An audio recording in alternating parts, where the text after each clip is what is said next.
Aïe, aïe, aïe. Comme je suis contente ici être chez mon ami Samuel Lebert, que je connais depuis quelques années. Je suis en Bretagne, on est juste à côté de la mer.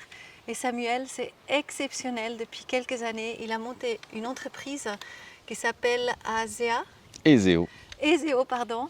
Et Ezeo, elle fait tout ce qui est panneaux solaires, cheminées totalement autonomes pour chauffer l'eau, pour faire de l'électricité, etc. D'ailleurs, il vit extrêmement sainement, tout est 100% bio, il a un magnifique compost et c'est juste extraordinaire. Et cette maison, donc elle est 100% autonome, Samuel, à toi, j'adore être ici. Et puis il fait de la musique, c'est extraordinaire avec la musique bretonne comme ça. Et tu chantes. Oh, c'est juste la classe. Je suis trop contente d'être ici, aussi avec ta sœur et ta maman, avec les chéris, ta sœur. Oh là là, c'est trop trop beau. Alors voilà. C'est chouette de t'accueillir aussi. Oh ouais, merci. Merci, c'est juste génial. Alors Samuel, ce sera juste extraordinaire que tu nous racontes un petit peu ce que tu fais avec ton entreprise parce que c'est absolument révolutionnaire.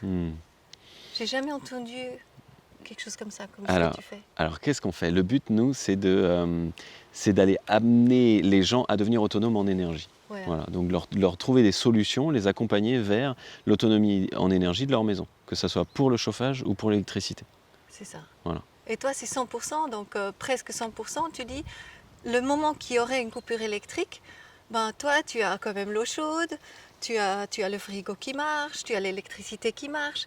Donc c'est extraordinaire, c'est presque inimaginable. On a tellement l'habitude de juste tout allumer et puis ça vient, mais on ne se pose pas la question en fait comment ça marche. Et tu m'as dit aussi ce que je trouve génial, tu n'utilises pas du tout des matériaux spéciaux. Donc ils sont fabriqués dans le tiers-monde quelque part par des enfants ou comme ça, où il y a beaucoup d'abus. Donc tout est, raconte un petit peu, tout est naturel. Alors, premier point, tu dis c'est inimaginable ou c'est exceptionnel, mais en fait le truc c'est que moi j'ai l'impression plutôt que c'est... moi je suis vraiment choqué de me dire que que nos maisons sont absolument dépendantes du réseau, mais à tout moment. C'est-à-dire que, en fait, par exemple, si on a une chaudière à gaz, une chaudière à fioul, s'il y a la moindre coupure de courant, ça a beau être une chaudière qui est censée fonctionner avec un élément qui n'est pas de l'électricité, hein, qui est du fioul ou autre chose, eh bien, ça tombe en panne aussi. Oui. Donc ça veut dire que toutes les maisons qui ont des chaudières, quelles qu'elles soient, doivent avoir un minimum d'électricité pour fonctionner. Et du coup, s'il y a une coupure de courant, eh bien, toutes ces maisons-là sont toutes handicapées, ne peuvent ni chauffer de l'eau pour les douches, ni de chauffage. Et du coup, l'autonomie dont on parle, parfois, c'est même un minimum d'autonomie qui nous permet de garder ces systèmes-là en fonctionnement. Que ce soit une chaudière qui a juste besoin d'un petit ventilateur, ou parfois c'est juste la carte électronique. C'est des trucs, on se dit, mais c'est fou. Il y a une coupure de courant, la chaudière, elle s'arrête dans l'instant. Il y a une coupure de courant, notre ordinateur portable, il dure encore 6 heures ou 8 heures. Pourquoi est-ce que notre chaudière à gaz, ce ne serait pas la même chose? Pourquoi est-ce qu'on est complètement dépendant, pour notre frigo aussi, par rapport à ça? Une coupure de courant d'1 heure, c'est fini. Tout ce qui est dans notre congélateur est foutu. Donc voilà, en fait, j'ai plutôt envie de dire que c'est qu'on s'est mis dans une situation où on est extrêmement dépendant du réseau. Et en fait, il suffirait, avec des petits systèmes supplémentaires, d'éviter cette dépendance-là. C'est ça. Et c'est ce que tu proposes. Donc ouais, ça on propose ça ça c'est pour l'électricité. Et puis en fait, on se rend compte que les besoins de chaleur pour une maison, c'est 85% des besoins de la maison. Si tu avais juste un fil électrique qui apporte toute l'énergie de la maison, et 85% de ce qu'on consomme sur ce fil, c'est pour de l'eau chaude pour les douches et du chauffage. Donc en fait, on va se débrouiller pour avoir la compétence d'apporter cette chaleur-là de manière 100% autonome et 100% écologique, dans le sens oui, avec le soleil. voilà, avec le soleil ou le bois, sans pollution, quoi. Et en fait, pour revenir à ce que tu disais avant, les matériaux qu'on utilise. Donc en fait, il faut savoir que il y a 2 panneaux solaires différents. Le panneau solaire qui fait de l'électricité, c'est un panneau solaire que nous on ne sait pas faire aujourd'hui. Et donc il utilise certains matériaux, en effet, qui sont du silicium. Et voilà, même s'ils améliorent les processus, il y a quand même cette notion-là. Mais les panneaux solaires qui font de l'eau chaude, on a besoin, on a dit, 85% des besoins de la maison sont de l'eau chaude et du chauffage. Et bien là, nous, on apprend à fabriquer ces panneaux solaires, on est fabricant de ce panneau solaire, et on est fabricant aussi de poêles à bois, de poêles chaudières, et qui nous permettent de répondre à tous ces besoins de chaleur-là. Et donc, au lieu de les faire pour les gens, eh bien, on les invite à venir fabriquer leur chaudière et fabriquer leurs panneaux solaires sur des stages, en fait, où en fait, c'est eux les acteurs de la fabrication de leur projet. C'est incroyable. Donc, mais c'est les gens qui viennent chez vous ou c'est vous qui allez chez les gens leur apprendre? Alors, c'est eux qui viennent sur les centres de formation.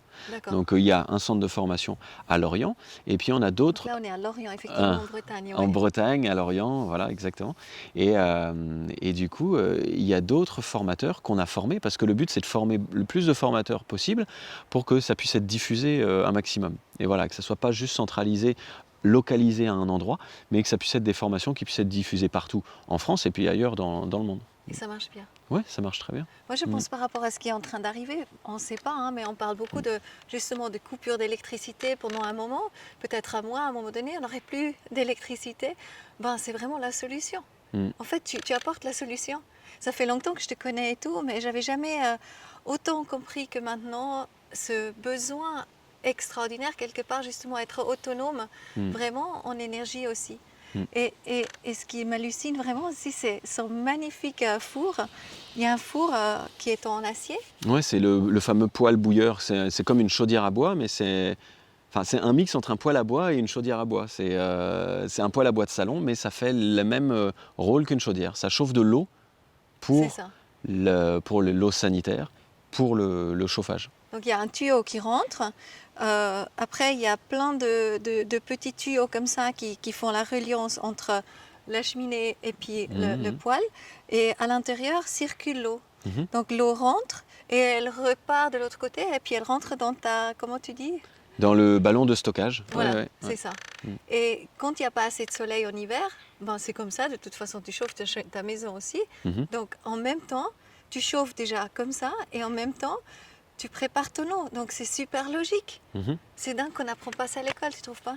Bah oui, bah en fait, nous, c'est aussi pour ça que j'ai fondé Eseo, qui est sous forme d'un centre de formation. C'est-à-dire, on transmet cette compétence-là, parce que pour moi, c'était comme une révélation. Pendant mes études, j'ai fait des études d'énergéticien pour apprendre toute la technique de comment fonctionne un moteur de voiture, une éolienne, un panneau solaire, etc.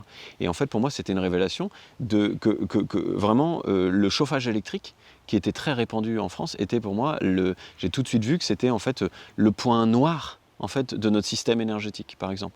Alors que, par exemple, en Suisse, en Allemagne, il y a beaucoup plus de restrictions. On considère que le chauffage électrique ne doit pas être une solution majeure. Alors qu'en France, comme on est très, défenseur, politiquement défenseur du nucléaire, et bien du coup, on cherche à mettre des clients, en fait, des consommateurs de cette électricité. Et le chauffage électrique et l'eau chaude électrique sont Les des gens très vraiment, très gros consommateurs oui, d'électricité. c'est vraiment les gens qui se posent pas de questions quelque part.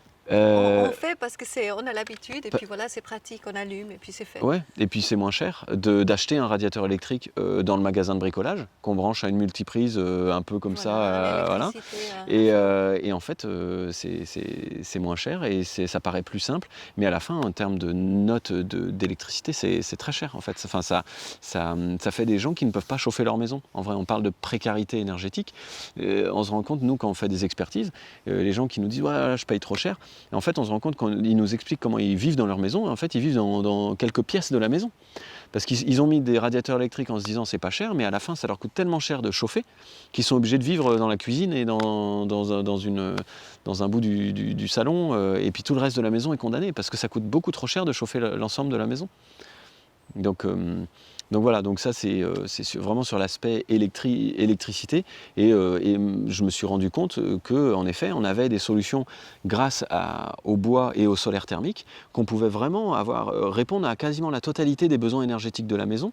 Et quand on a écrémé tout ça, on se rend compte que les besoins en électricité purs, hein, je ne dis pas les besoins pour un radiateur électrique qui sont très conséquents, mais les besoins purement électricité, c'est-à-dire lumière, frigo, ordinateur, box internet, voilà. Ça, c'est très faible.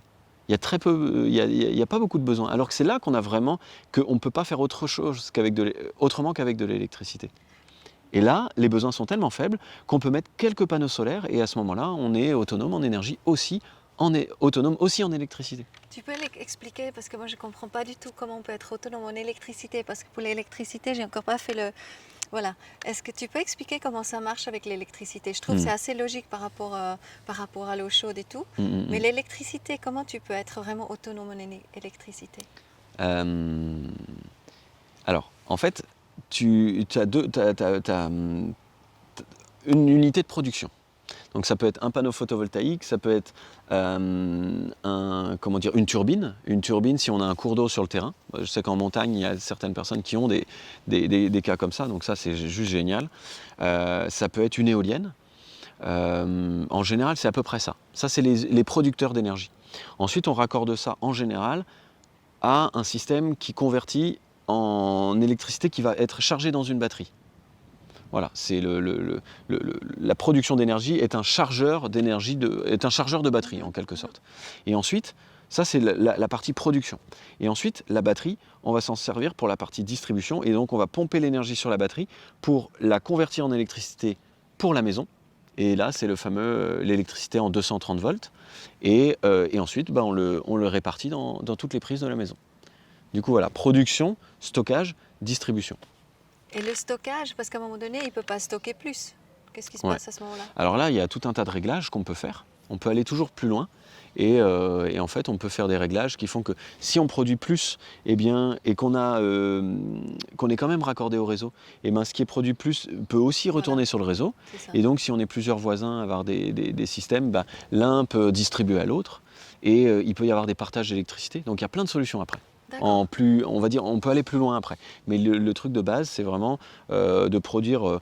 On est obligé de convertir l'électricité en électricité pour les batteries compatibles, c'est-à-dire c'est du courant continu, on dit. Et ensuite, on doit reconvertir en électricité pour la maison qui est en 230 volts. D'accord. Donc, tu es vraiment autonome. Voilà, coupure d'électricité pendant 1 mois, 2 mois, 3 mois. Toi, c'est OK. Ouais, en fait, il y a possibilité. Moi, je suis autonome, on dit autonomie partielle, c'est-à-dire que tous mes appareils ne sont pas autonomes. J'ai une partie des appareils, les appareils qui sont liés à l'aspect vital de la maison. Voilà, eux, ils sont autonomes. Donc, on a dit frigo, lumière, box, ce qui fait que, en quelque sorte, ma vie ne change pas, je peux continuer à vivre normalement. Et puis, bien sûr, mon système de chauffage, qui nécessite de faire tourner une petite pompe pour que l'eau circule. Voilà, après, moi, c'est un poêle à bois. Donc, le bois, il brûle, il n'y a pas de besoin d'électricité. Mais j'ai quand même besoin d'une petite pompe. Ça consomme très peu d'électricité, mais quand même, j'en ai besoin.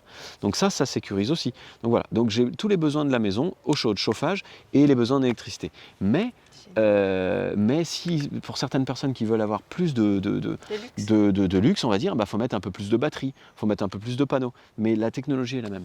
C'est extraordinaire. Je te félicite vraiment pour ça, c'est génial. Mm. Et dis-moi, alors, si maintenant, par exemple, il y a des Suisses aussi, ou voilà, des gens qui viennent vraiment de loin, donc ils viennent chez toi faire le cours, comment ça se passe? Et on a beaucoup de gens qui viennent de loin, voilà. Alors certains même, ils viennent, ils fabriquent leur matériel. Ils font leur propre matériel, vraiment. Donc il y a plusieurs formations. Avec ça. Alors voilà, c'est ça. Il y a plusieurs formations. Il y a des formations où on apprend, des formations où on fabrique, Mhm. et des formations où on apprend à installer. Donc dimensionner, fabriquer et installer. Et il y en a qui font tout ensemble, et ils repartent avec le matériel dans le coffre, et ils rentrent chez eux, ils ont la compétence, ils installent leur matériel, et puis ils sont autonomes. Voilà. Et ça prend combien de jours? Alors les formations pour apprendre, il y en a, elle dure 5 jours. La formation pour fabriquer, pour les panneaux solaires, c'est 4 jours, et les poêles à bois, c'est 6 jours. Et les formations pour installer, pour le chauffage, c'est 5 jours, et pour l'électricité, c'est 5 jours. Voilà. D'accord. Donc 15 jours si quelqu'un veut tout faire, effectivement, il en a pour 3 semaines, 1 mois, voilà, 1 mois complet de formation. Et juste encore pour revenir à ces matériaux précieux justement qui sont souvent... Donc toi, tu n'utilises pas du tout, tu en as quand même justement pour produire l'électricité. En fait, oui, pour l'électricité, il y a quand même de l'électronique. Certains, voilà, on parle, il y a souvent, en France, on a beaucoup le terme low-tech. Et en fait, pour dire qu'on n'est pas sur des systèmes trop complexes, des systèmes qu'on pourrait remplacer, qu'on pourrait fabriquer nous-mêmes, tout ça. Donc sur la partie électricité, on est un peu plus high-tech on va dire sur l'appareil. Maintenant, on va dire on est plus low-tech sur la manière de l'assembler. Donc on a vraiment la connaissance de l'assemblage et de ce fait-là, on sait tout maintenir, changer, remplacer. Chaque pièce a son rôle. On n'achète pas des produits qui sont tout faits, tout packagés. On a la connaissance et la compréhension du rôle de chaque matériel et on peut, et si jamais il y en a un qui a un souci, ils peuvent être remplacés. Voilà. Mais oui, il y a un aspect un petit peu plus high-tech, c'est-à-dire c'est les composants électroniques quand même qui produisent l'électricité ou qui le transforment. Les batteries, c'est les batteries soit à lithium, soit au plomb. Donc il y a quand même ça nécessite quand même l'intervention de l'industrie. Donc voilà. Mais Mais moi, ce que je conseille, c'est plus en fait, de pas se dire, de pas soit dire une technologie elle est bonne ou elle est mauvaise, c'est de dire en fait, c'est comment est-ce qu'on dimensionne.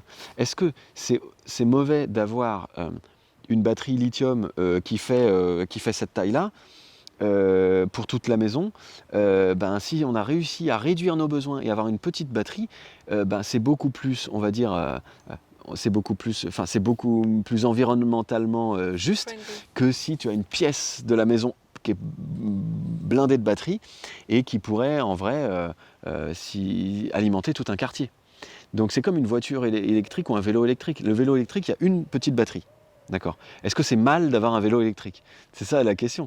Ou est-ce que c'est plus, on va dire, en fait c'est beaucoup plus résilient et beaucoup plus environnemental que d'avoir une voiture électrique qui a besoin, je crois, c'est à peu près 400 fois ce qu'on a dans un vélo électrique.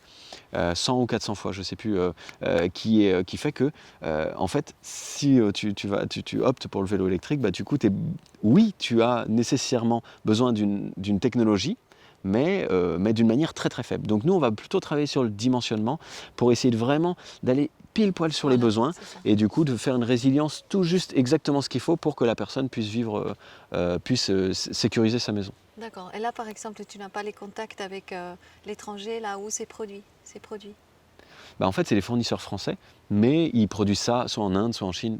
Tout le monde fait ça aujourd'hui, c'est ça le problème. Enfin, c'est un problème, on le voit bien, actuellement, c'est un problème de société. C'est qu'on a des pénuries, donc ça, tu parlais de coupure d'électricité, mais il y a la notion des pénuries. Et en fait, voilà, je pense que c'est notre système mondial qui est fait comme ça. Pourquoi on parle de pénurie? C'est parce qu'à un moment donné, on a mis toutes les industries à un endroit du monde et on n'a pas cherché à faire plusieurs pôles de résilience. Voilà, c'est ça. Voilà.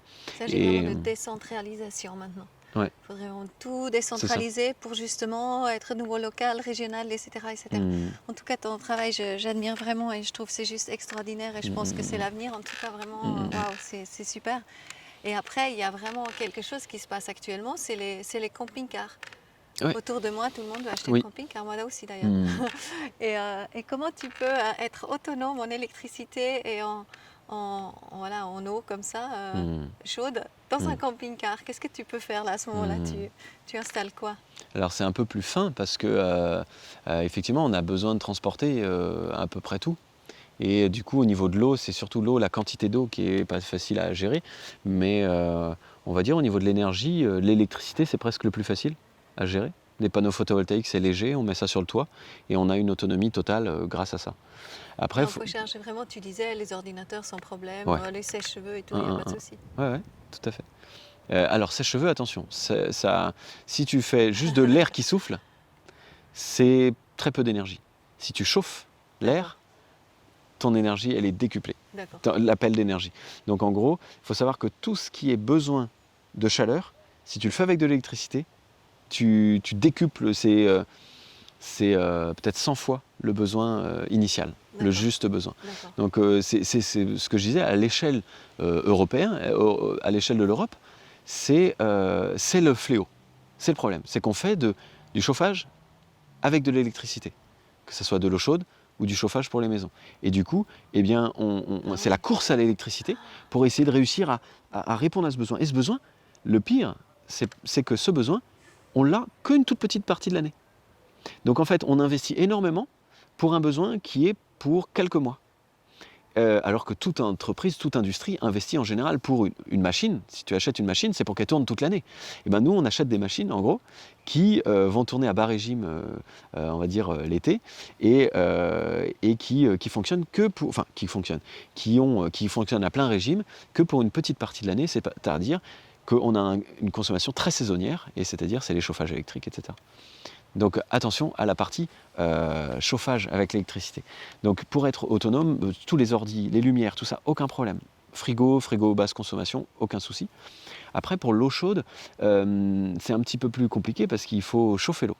Donc soit on chauffe l'eau avec un mini poêle à bois bouilleur.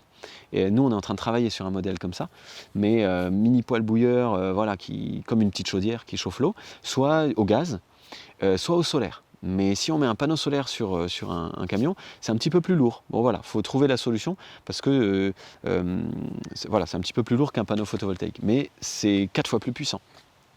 Donc c'est intéressant. Et après, voilà, ça c'est en autonomie, globalement on peut gérer ça avec un véhicule. Après c'est le carburant. Donc le carburant, on va dire, c'est si tu as du carburant, on va dire tu es toujours facilement autonome parce que tu fais tourner le moteur pendant un petit temps, ça va chauffer l'eau, ça va recharger les batteries, etc. Mais après, bah voilà, c'est pour trouver le carburant. Donc bon voilà, tu parlais un peu de pénurie. Bon, est-ce qu'il faut stocker un peu de carburant quelque part ou voilà. Mais il y a aussi la notion de l'huile végétale. Bon, c'est une petite modification du moteur, mais il faut savoir que dans l'absolu, un moteur diesel peut tourner à l'huile végétale. Donc c'est justement les restos qui donnent toute leur huile, etc., des frites et tout ce qu'ils font, etc. Et ça c'est l'huile végétale. C'est du carburant. Ça peut être utilisé comme ça. C'est du carburant, purement.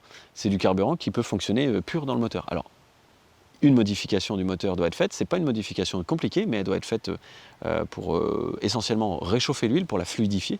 Et bien sûr, il faut que l'huile soit bien filtrée. Mais c'est du carburant pur et simple. Ça brûle en fait. Ça brûle et ça fait tourner le moteur. Ça marche très très bien. Génial. Après, il y a aussi l'histoire, après toi tu ne le fais pas, mais on est déjà au courant que le plastique pourrait être brûlé aussi et redevenir aussi du carburant. Oui, alors ça je maîtrise un peu moins, mais en effet il y a plein de solutions comme ça. Il y a plein de solutions qui, à un moment donné, je pense qui devront émerger et qui devront percer. Alors est-ce qu'il faut qu'on attende qu'il y ait une crise du pétrole, tout ça, pour que ça arrive Connaissant un peu comment on fonctionne, j'ai peur que ça soit un peu le cas, mais parce qu'on a l'impression de... Mais tout ça, c'est quelque part, c'est dans l'air quand même. Ouais, C'est c'est question connu. d'un- C'est connu maintenant. S'il y a une crise de masse, s'il y a quelque chose un peu massif, alors on peut considérer que ça n'arrivera pas. Mais s'il y a quelque chose d'un petit peu massif, on n'est pas encore prêt, quoi. Alors que ce que je disais sur l'huile végétale, c'est quasiment immédiat. Mais dans tous les cas, il faut préparer un minimum, quoi. Tu peux pas du jour au lendemain Je pense que c'est un bon moment pour se préparer un petit peu, hein. Déjà cet hiver, on ne sait pas ce qui se passe. En tout cas, je pense que c'est vraiment, tu as une solution extraordinaire ici en main. Donc on va mettre les liens. Je vais aussi mettre 2-3 petites vidéos de toi que tu me donnes. Comme ça, on peut regarder un peu comment ça fonctionne. Est-ce que tu aimerais rajouter quelque chose? Non, je pense qu'on a tout dit sur l'autonomie. Ouais, c'est bon. Tu seras d'accord de nous faire un petit... Un petit air comme d'accordéon. ça? Oui, Je peux. oui, génial. Je vais chercher mon accordéon. À fond, Ah yes. Tu veux que je joue quoi? Comme tout à l'heure? comme tout à l'heure. Voilà, donc il a appris ça tout seul. Et c'est juste magnifique. Et ça, c'est vraiment breton. C'est la musique bretonne. Et ça, c'est un hommage à mon maître d'école qui m'a vraiment donné le goût à la musique. École Diwan que j'ai faite. C'était une école un peu alternative. Et c'était un amoureux de la musique bretonne. Et je crois qu'il m'a transpercé avec son... Quand il sortait son biniou dans la classe, et il jouait, on était traversés, quoi. Donc je crois que ça m'a... Après ça, tu peux plus... tu peux plus... ça ne reste pas sans suite. Bon.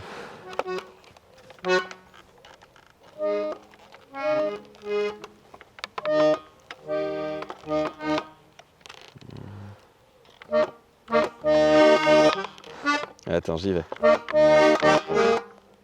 C'est le stress aussi, là.